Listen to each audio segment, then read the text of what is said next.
Thanks very much. We're meeting in Mumbai in the state of Maharashtra, the state you're in now, and a state which officially claims to be in its worst drought in over 70 years. In fact, they now predict that we are entering for only the fourth time in a century, a second successive year of drought. And that allows, by drought, the public or the media understanding rather of drought is pretty simple. It's meteorological failure. The rains don't come. Which of course allows which allows you to use all those cliches which make an appropriate column width headline, vagaries of the monsoon, monsoon plays truant, or nature shows no mercy. I've seen these headlines for 30 years now. You can just pull them out of mothballs and put them on your front page. There is a gigantic water crisis, but it isn't just about meteorological drought. We have a hydrological drought. We have an agricultural drought. We have an extremely serious feeding into the water crisis of lifestyle usage of water. Lifestyle uses of water are very major. They also feed into what is simply the largest phenomenon worldwide, both rural and urban, the stunning growth of inequality. I want to show you something from this city, buildings and from neighboring cities, all within the drought-hit state of Maharashtra. Buildings that are both completed or planned, and have a look at the water usage. And I'll keep coming back to this issue of inequality in both the rural and the urban. As I said, buildings both planned and real. Here's one. This is for Goregaon. It's a twin tower, 37 floors, 74 floors totally, with a private swimming pool on every single floor. Yeah. It's called Aquaria Grande. Yeah. Yeah. This is how the building will look when completed. 74 floors, 74 swimming pools. And this is the artist's vision or nightmare, as you will, when it's all lit up and glorified at night. This is Mumbai. I've lived here 30 odd years, but my own hometown is Chennai. We are a more refined culture. So we have one swimming pool every third floor.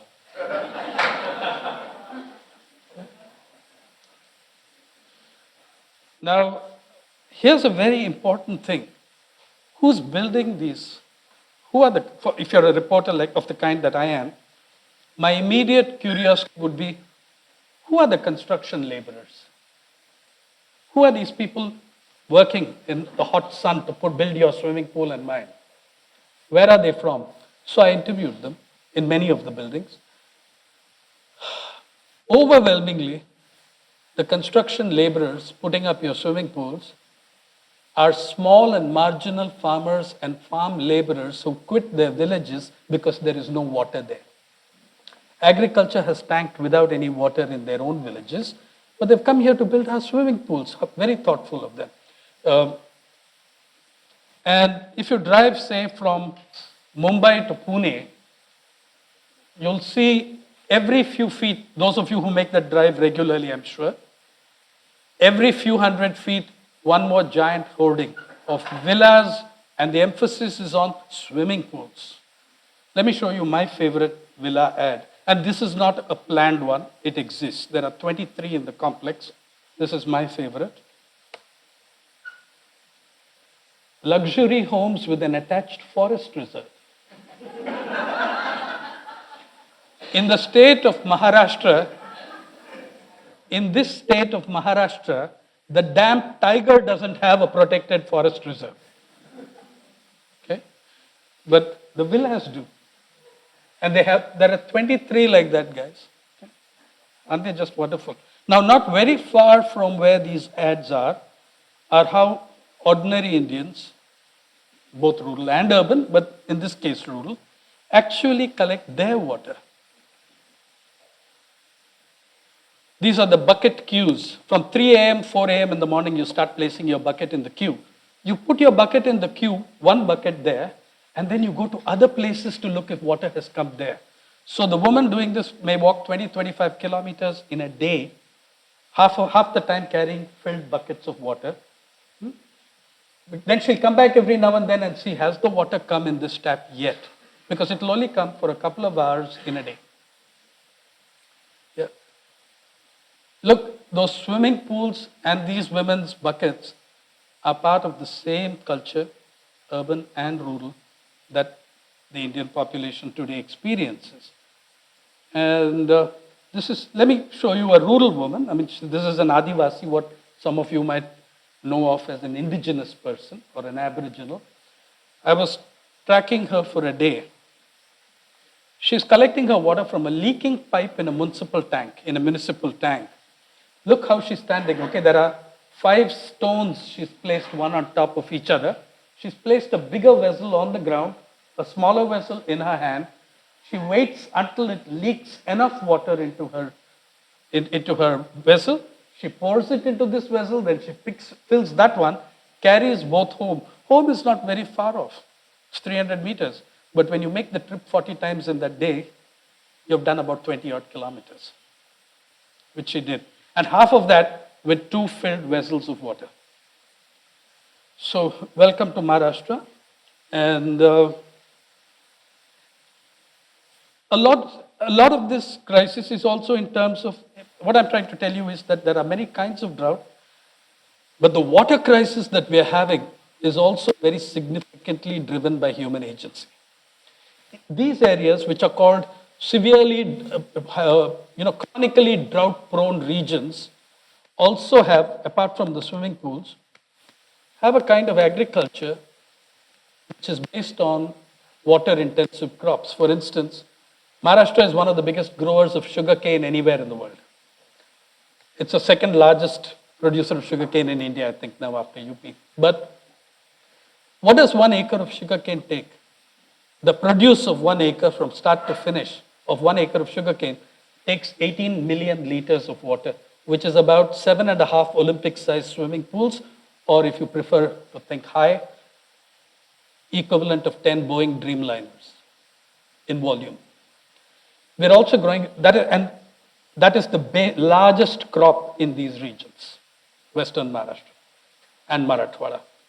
Also, we're growing roses for that wonderful flower hub in the world, the Netherlands. We grow tulips also, but tulips we grow in Tamil Nadu. And in Maharashtra, close by to the sugarcane, roses, by the way, take 21.2 million liters per acre. About 5 to 6 liters per rose. That's the thing in a year. So you have this astonishing crisis in water that is so largely driven by policy. We've been doing sugarcane for 30, 35, 40 years now at that level of intensity and increasing the number of sugar mills, etc. The area and the food crop has severely fallen. And now the sugarcane producers, who are also a large body of smallholder farmers, are in extremely serious trouble. So that's one side of it. And my understanding is that you will not get a sense of anything that's happening in the rural or in the urban if you do not get a sense of the astonishing and unprecedented levels of inequality. Sorry, you're not being able to hear it? Can you hear me? Yeah. That growth of inequality is worldwide. It's nice that it's become slightly fashionable to discuss it after the success of Piketty's book, but it's been around 30 years and growing, and it still is growing. As of January 2015, 85 individuals on this planet own more wealth than 50% of Earth's population. That's an Oxfam figure worked on UNDP data. 85 individuals, and on bank data, 85 individuals own more wealth in the world than 3.5 billion human beings. India is above average in the inequality states. 1% own more than 49% of the wealth, more wealth than 49% of the population, which is a higher rate than in most countries in the world. So this is the framework in which things are happening. Rural India is the most complex part of planet Earth. But before I come to that, the predicament of the rural is not restricted to India, it's worldwide. The rural is in collapse. There may be exceptions, but they won't be very significant. The large trend, the process is that the rural is in collapse. Take the United States. Do you know that in the US census no longer counts farmers? There are so few.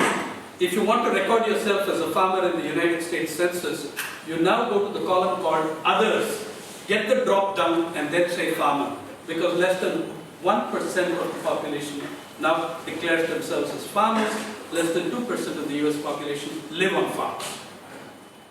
And 85% of their estimated income, 85% of estimated income of farmers in the United States, the USDA estimate for 2015, will come from non-farm activity, which is pretty much the same in most parts of the world. A larger share of the income comes from non-farm activity. How do Indian farms function? One eldest brother stays on the farm, one brother comes and drives a taxi in Mumbai from Varanasi, another may be a small clerk, maybe in the collectorate, one may be a small primary school teacher. They send remittances to the farm, and at the time of the harvest, everybody gets a share of the produce. So non-farm income is actually propping up farms because food crop growth is so poorly remunerated, so poorly paid for. There have also been, so if you look at it, in the US now, 3% of farms account for about 63% of output. 2% of the population are producing food for the remaining 98%.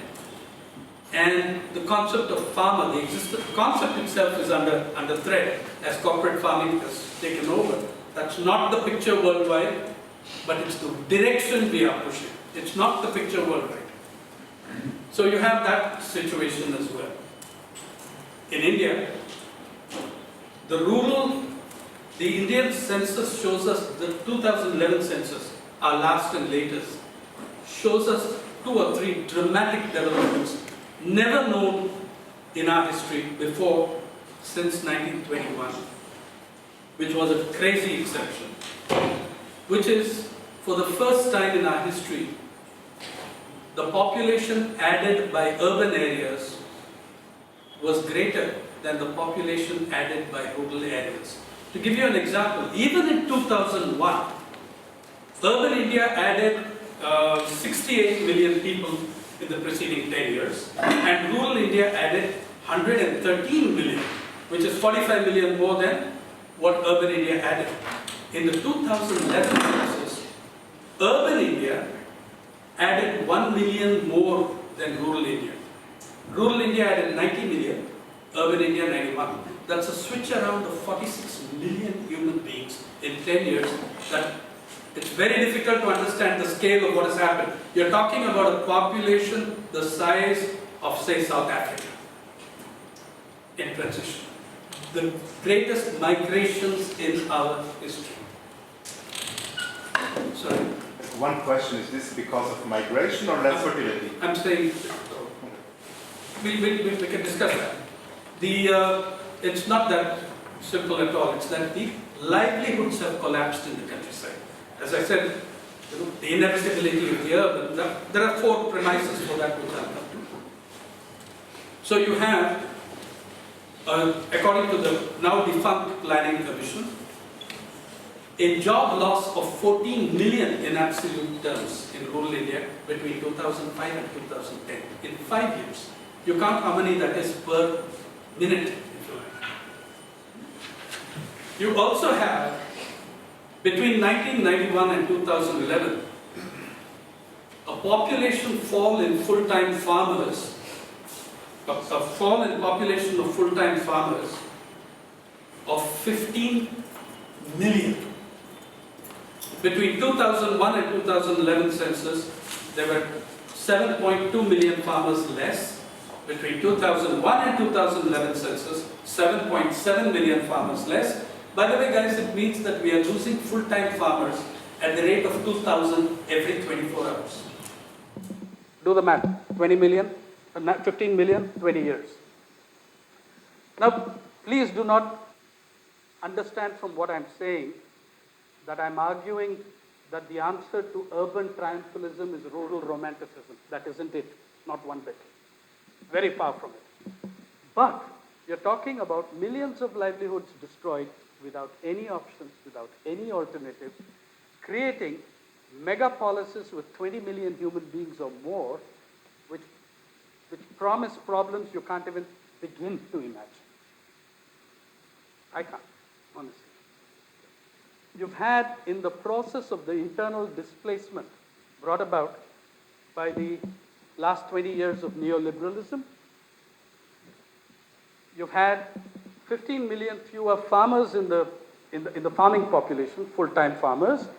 You've also had, in the last 19 years, 300,000 Indian farmers committing suicide, which is the largest recorded wave of suicides in human history in a given occupation.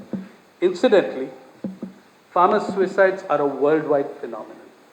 The suicide rates in the farm belt of the United States, Iowa, Minnesota, is 2 to 2.5 times the US national average. France is the country with the highest rate of farmer suicides in Europe for the last 2-3 years now. The smallholder farm, that is your predicament of the rule. Smallholder farming, around which the present day civilizations grew, is in serious threat of collapse in the face of an onslaught by corporate farming. Now, fertility, productivity, there are 4, anyway, I could go on forever and I want about the predicament of the rural.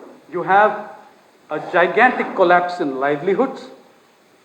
You have an extremely serious water crisis. The water crisis that you saw in the last 2 photographs, those of you living in Bombay mostly don't feel it. Okay? You still get 24 hours of water. I do. But not the maid who cleans our house for 1 hour every day.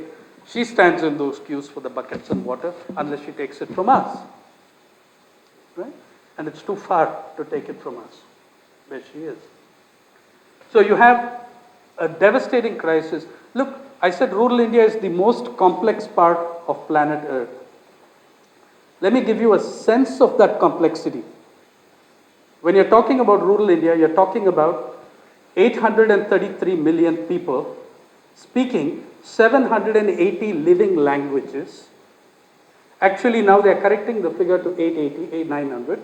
780 living languages, though, published figure. 833 million people, 780 languages. 6 of those languages spoken by more than 50 million. 3 of those spoken by more than 80 million. 1 of them spoken by more than 500 million. And at the other end of the spectrum, Saimar, the language in Tripura, spoken by 7 survivors of a tribe. 225 languages have also died in the last 50 years, according to the People's Linguistic Survey of India. Okay? Also, no one has a count of how many schools of pottery and weaving there are in India. Nobody has an exhaustive count. But we know that they're dying pretty rapidly. At least the craftspersons are.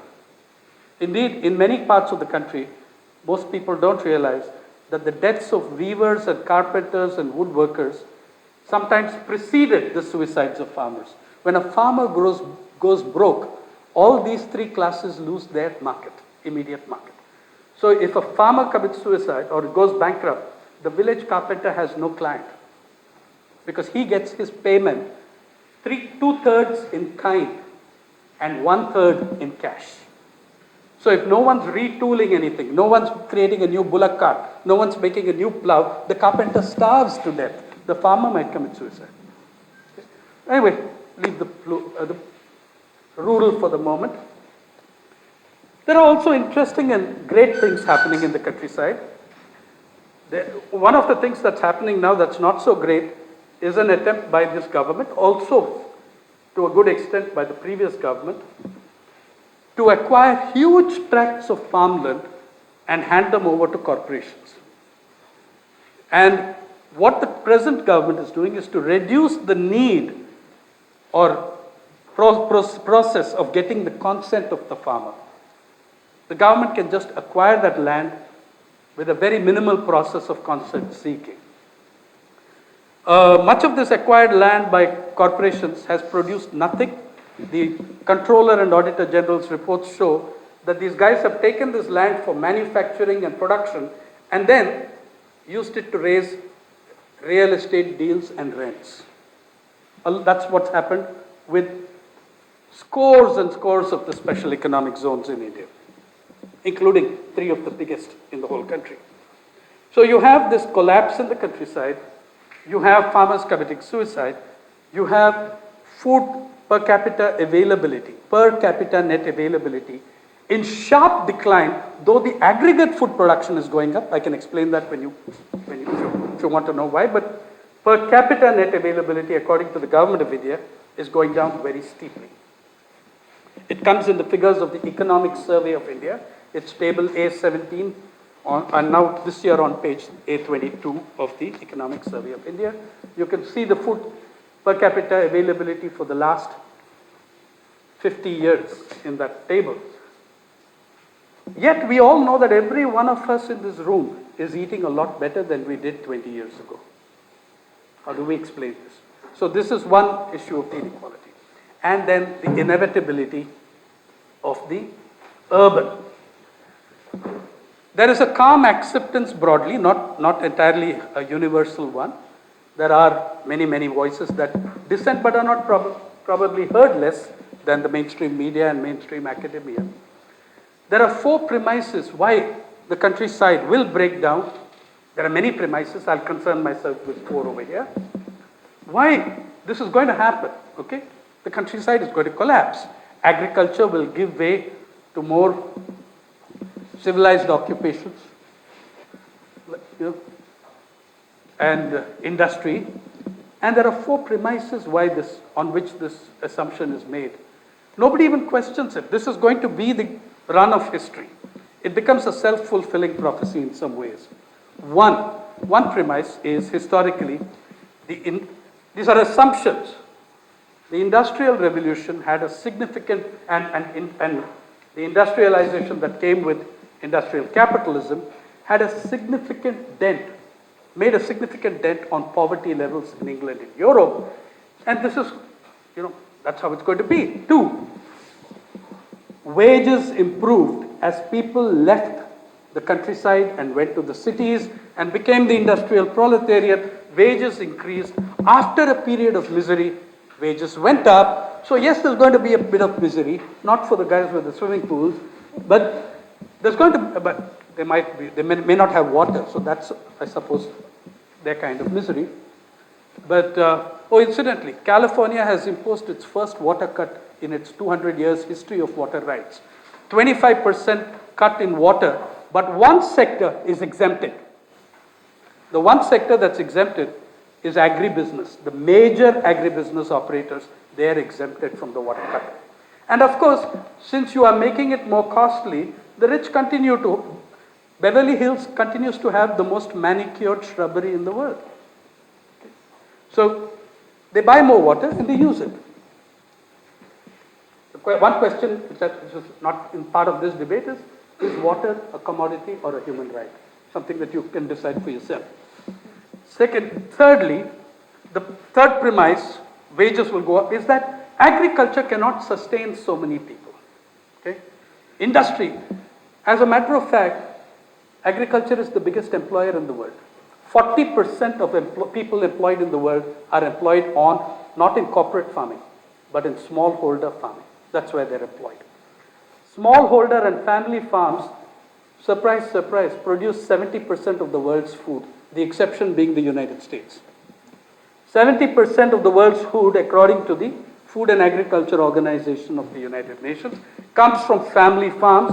Most of that food is consumed on the farm. Many urban minds cannot understand the difference between a job employment and a livelihood. Okay? Those are livelihoods. The millions of people destroyed in the countryside go out by the destruction of their livelihood, forcing them to migrate. The fourth premise is migrations are a good thing. People go to the cities, they get higher wages, everyone's happy. You know, there are many problems with this. First, it's not actually how it happened in Europe. First, that is the first fraud, it's a con. That's not what happened in England.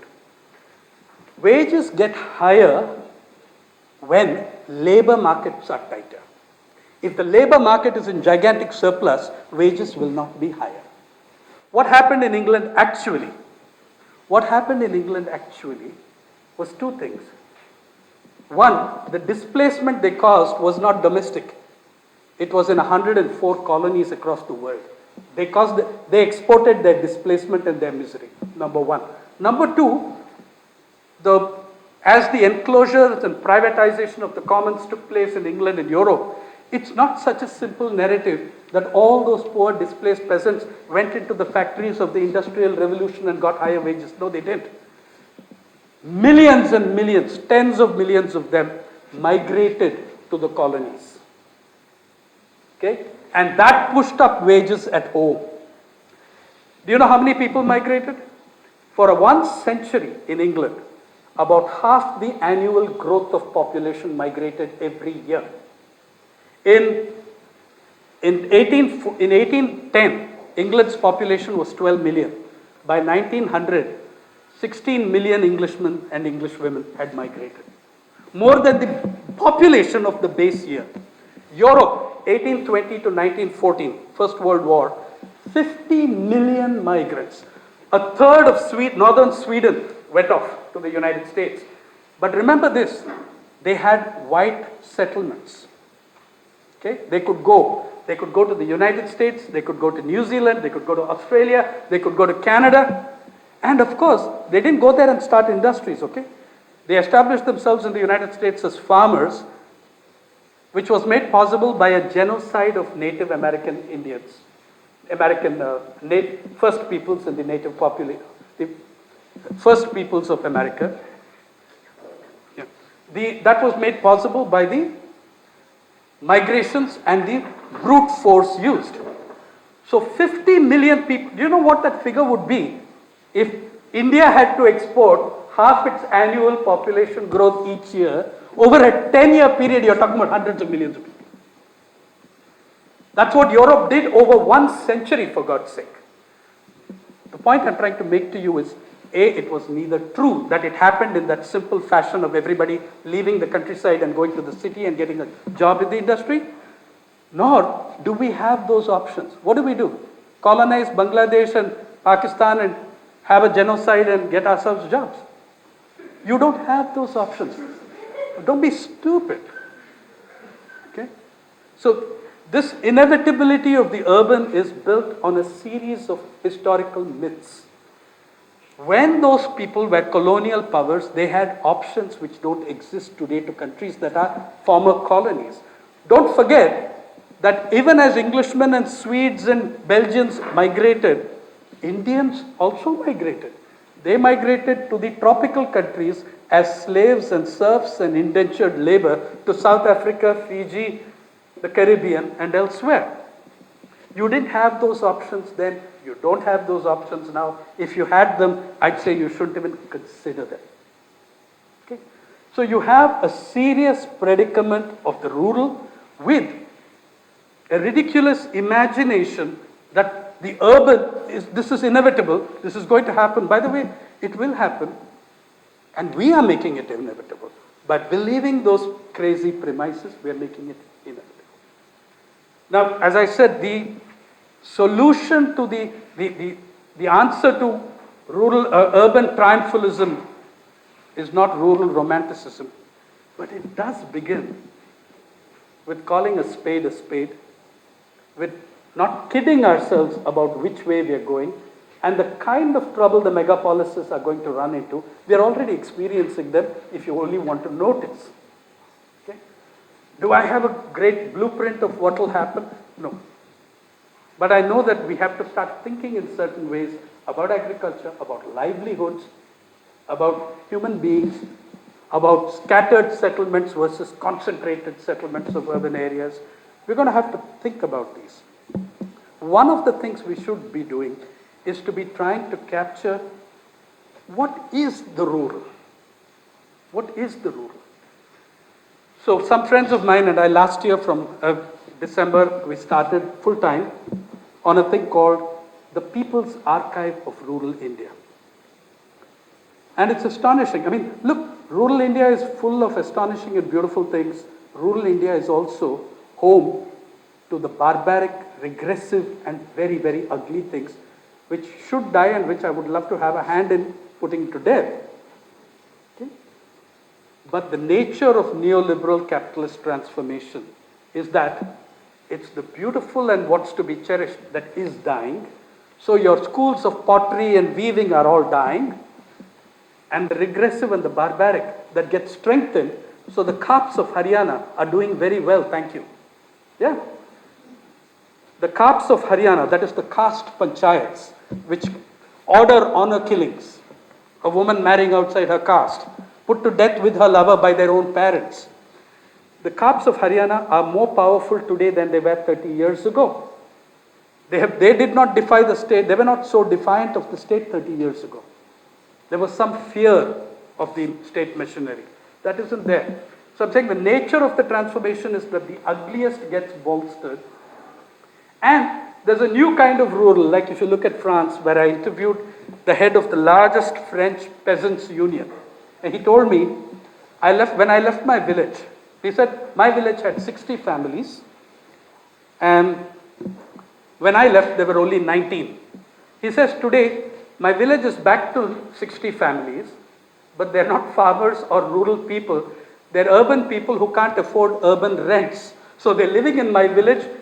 It's a bedroom village, and you drive out all across Minnesota, all across Iowa. You'll find these little ghost towns with 3 or 4 families living because they own those homes, their grandmother's house or inherited property, and driving huge distances to work. This class gets wiped out when the price of petrol goes up 50 cents or $1 a gallon. They really take a serious hit. Now, one is to start recording what's happening in the rural, the ugly, the good, the bad, everything. And this is an effort that my friends and I have made. It's called the People's Archive of Rural India.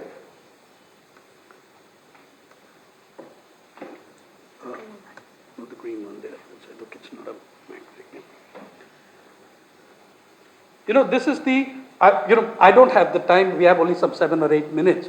But please go and explore the site. I'll show you the front page. But I wanted to show you this person. He's a very typical Indian troubadour. He's illiterate. He's a fisherman part-time. 4 months in the year, he's a fisherman. Then he's a headload porter because he fishes near the mouth of the sea and you can't fish more than 4 months. He's a poet and a singer. And in one of the greatest protests against the grabbing of land, which is in Odisha at a place called Jagat Singhpur, where villages are being evicted for a steel company called POSCO, the Pohang Ore and Steel Company of South Korea. 2 villages have held out very much like the villages of Asterix against all comers. 10 years they've not been able to evict these guys. He's one of them. He's very much in a tradition of troubadour that you find in many regions of India. This performance against the POSCO company was spontaneous.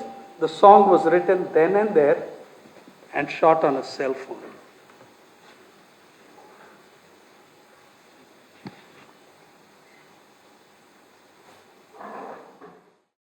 अरे रे नीलो जो POCSO company फेरी जा दक्षिण Korea ଆମ Vita ମାଟି କିମ୍ପା ନେବୁ ଲୋଟି ଦେଖାଉ ମିଛ ଚାକିରିଆ ଆରେ ରେ ନିଲଜ ପୋସ୍କ କମ୍ପାନୀ ଫେରି ଯା ଦକ୍ଷିଣ କୋରିଆ ଆମ ଭିଟା ମାଟି କିମ୍ପା ନେବୁ ଲୋଟି ଦେଖାଉ ମିଛ ଚାକିରିଆ ଲୋଟି ନେବ ଭାଇ ଆମ ପାନ ଧାନ ମା ମାଟି ଠାରୁ କରିବି ସ୍ଥାପନ ଲୋଟି ନେବ ଭାଇ ଆମ ପାନ ଧାନ ମା ମାଟି ଠାରୁ କରିବି ସ୍ଥାପନ କାଜୁ ଯେ ସଜନା ସବୁ ନେବ ଲୋଟି କାଜୁ ଯେ ସଜନା ସବୁ ନେବ ଲୋଟି ଛିଡ଼ାଇବ ଆମ ନଡ଼ିଆ ଆରେ ରେ ନିଲଜ ପୋସ୍କ କମ୍ପାନୀ ଫେରି ଯା ଦକ୍ଷିଣ କୋରିଆ ଏ ଦ୍ୱିତୀୟ କାଶ୍ମୀରୀ ଢିଙ୍କିଆ ଭୁଇଁ ଲକ୍ଷେ ଲକ୍ଷେ ଲୋକ ତା ମଥା ନୁଆଇଁ ଦ୍ୱିତୀୟ କାଶ୍ମୀରୀ ଢିଙ୍କିଆ ଭୁଇଁ ଲକ୍ଷେ ଲକ୍ଷେ ଲୋକ ତା ମଥା ନୁଆଇଁ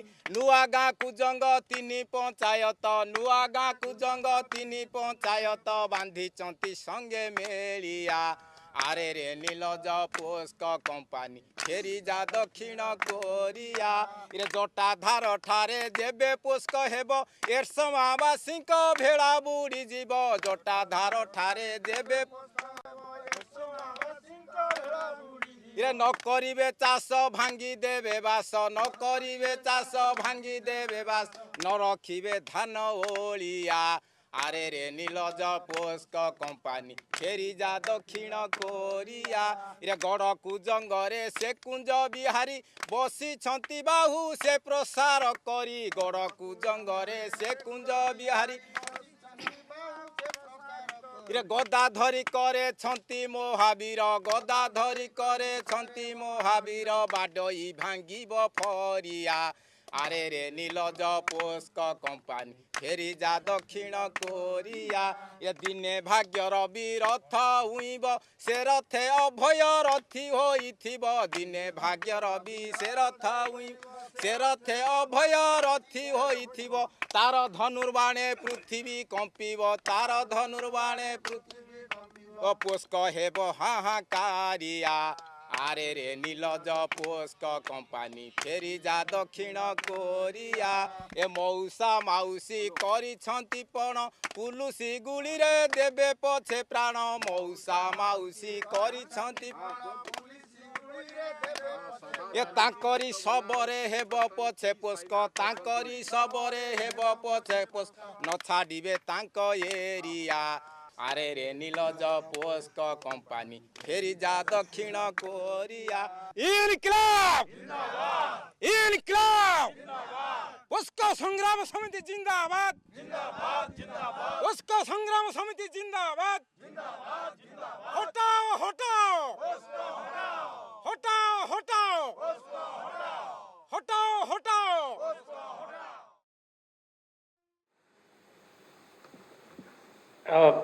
This is the front page of the People's Archive of Rural India. You can get into the categories by clicking View All Categories. There are many projects. It will always be incomplete as long as there is a rural. Yeah. Things we do is about labor. Things we make is about crafts. Farming and its crisis is obvious. Rural in the urban. We are now dealing with tens of millions of people who've left the urban, rural and come to the urban. So you have huge rural communities right here in Mumbai, right there in Delhi. You have huge rural communities. We have to control them. We have to engage with them. We have to be able to capture them. We also have multiple projects going on. I have no time, but still, this is a project called Faces, trying to capture the facial diversity of India. Okay? And it's gone wild. I mean, people are sending us in so many photographs. We need to verify, cross-check, and we need the metadata. But just have a look at the kind of diversity. The K and S stands for all districts whose name starts with A or B or C. Let me show you something of the diversity. An Indian face with the metadata, who the person is, occupation, priest, district, village, Datta, district, Lower Subansri, state, Arunachal Pradesh. That's an Indian face, by the way. Let's say we go to S, you'll see some real surprises here in terms of what are Indian faces. But you'll also see the astonishing occupational diversity. If you have 100 faces, you have 300 occupations because poor people do 2, 3, 4 things to survive. So Muzaffar, occupation daily wager. Village, Hirapora, district, Shopian. We are trying to put together one male, one female, one child from every one of 640 districts in this country, and then we'll do it block by block. So that's an Indian face. So is this. This, by the way, is an Indian face, a hunter-gatherer from the Andamans, a Jarawa tribal. That's an Indian face. That's an Indian face, or a very hep haircut for a temple priest, but there he is. Indian face. Indian face from Kashmir.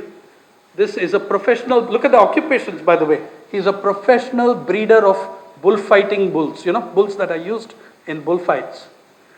Indian bullfighting, Tamil Nadu bullfighting is very different from that of Europe. You don't have a sword.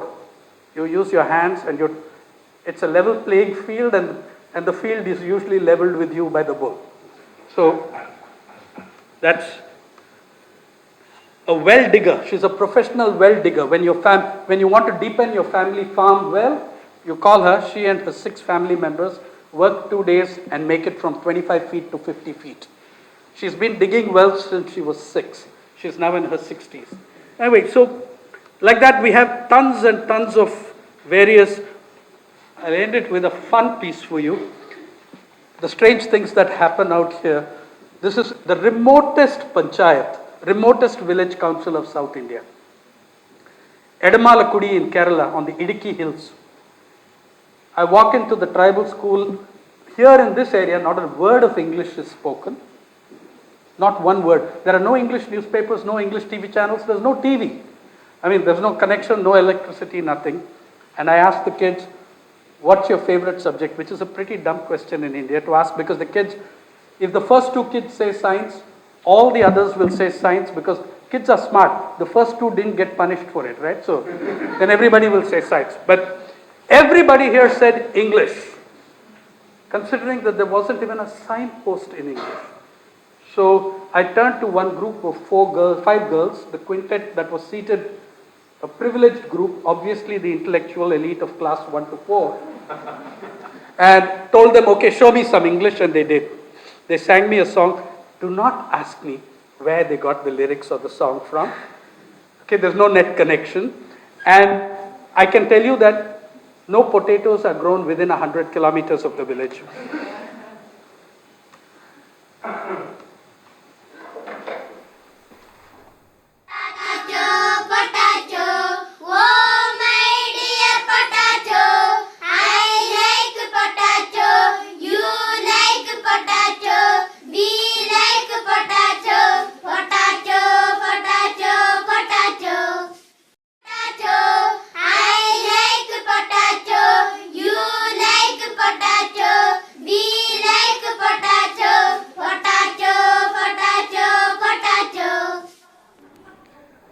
By the way, all our videos, the first credit goes to the narrator, not to the filmmaker. You saw the girls got their credit. All videos, Purna Das's video, the singer's video belongs to him, though we shot it. We're trying to get absolutely everything on the everyday lives of everyday people and create a record of the rural from which you can decide what is rural. Now, the last thing that I want to leave you with, because people are going to ask me this, they ask me this everywhere. Will things get better? Can't you be more optimistic? Right? Well, you can be. There is a very fake and cheery optimism